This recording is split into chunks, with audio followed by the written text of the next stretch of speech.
All right, guys. So no racing this weekend. Milan, Detroit Hood TV's race is going on today, but honestly, I don't plan on taking the car to backside races yet because I don't have the front suspension all where I want it to be. So maybe eventually, but I do have stuff to work on, and that's what we're gonna do in this video is remake that top plate that I made probably a year or so ago.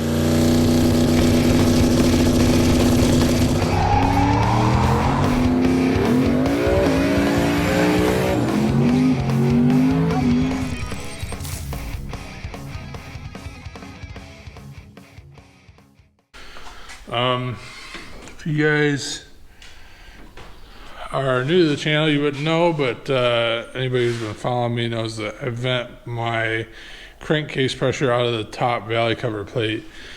And when I made this, I didn't really think about it much, but recently Sloppy Mechanics Matt has been, he had like a valley plate that had dash 16 bung in it, and he vented that, and every time he'd go to decel it would just fill the catch can, which is what mine does. And I baffled it, but I baffled it so that it would vent, so that it would get all of it to the front. But if all the oil sloshes to the front, then it's a little counterproductive. But anyways, we got a new plate, we got some bungs.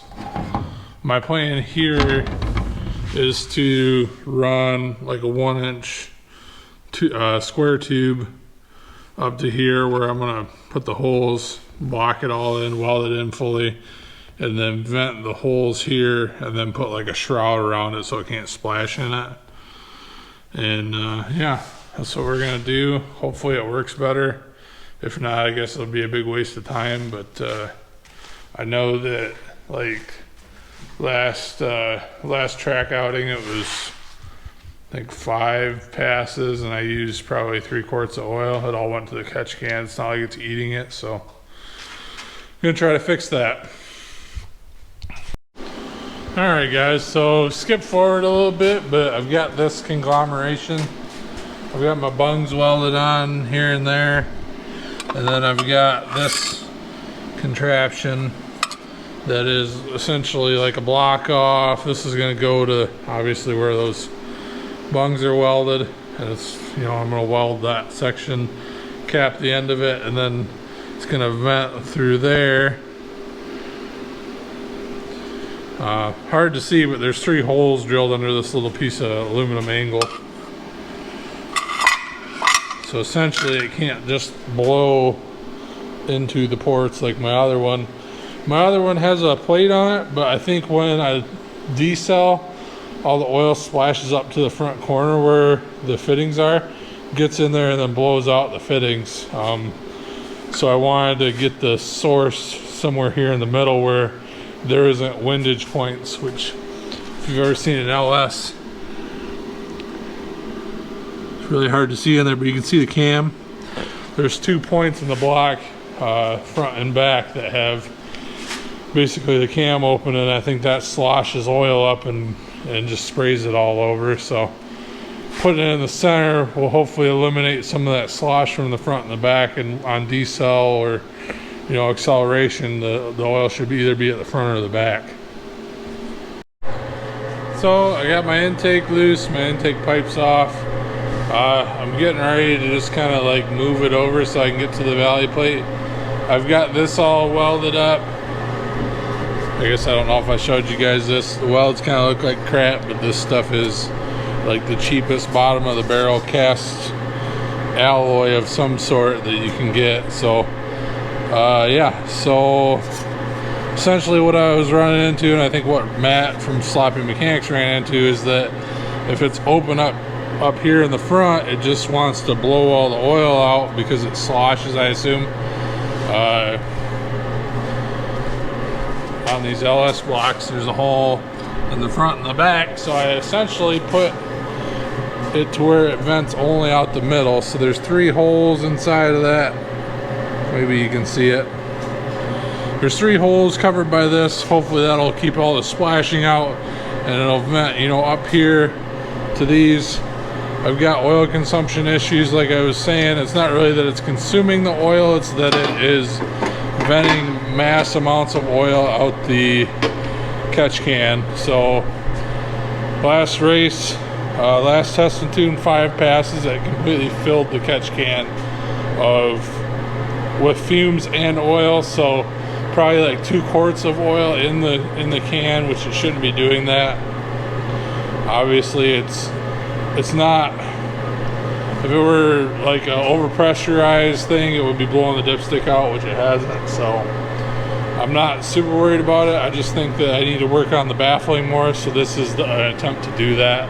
I'm gonna rip the intake off, see how the ports look, and I'll show you guys, and then throw this on and start to reassemble.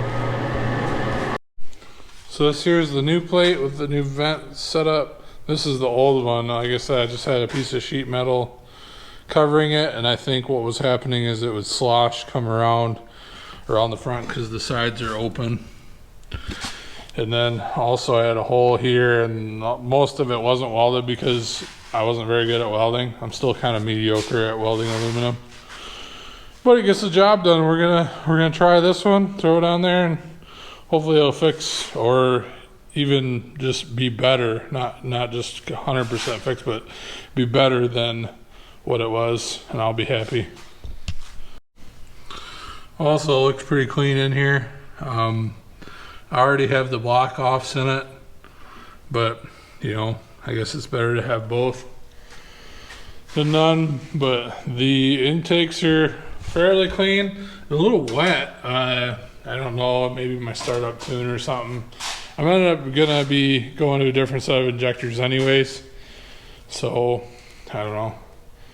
I guess we'll figure out, you know, that whenever we get time. For now, it's just gonna stay as is. Alright guys, intake's back on. I've actually driven this and raced it. We went to Ubley. You'll see that in a later video. Everything's good. It's definitely bypassing way less oil, so that's a plus. The only thing I have a problem with is this stuff that I have on there for Lion right now is nylon, and it gets hot and then just comes right off. So this, the other day when I was racing, it was just like sitting on the push lock like that.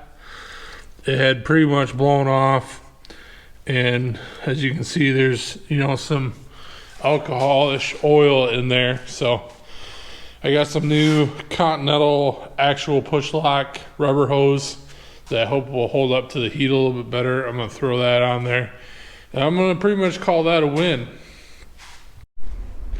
All right, and that's a pretty much done deal.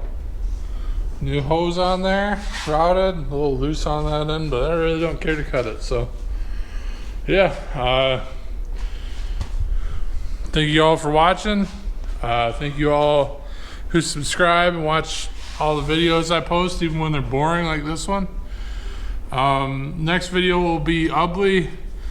I won't have any spoilers of that, but I'll just say it didn't go as expected. So stay tuned for that video, and I'll see you guys on the next one.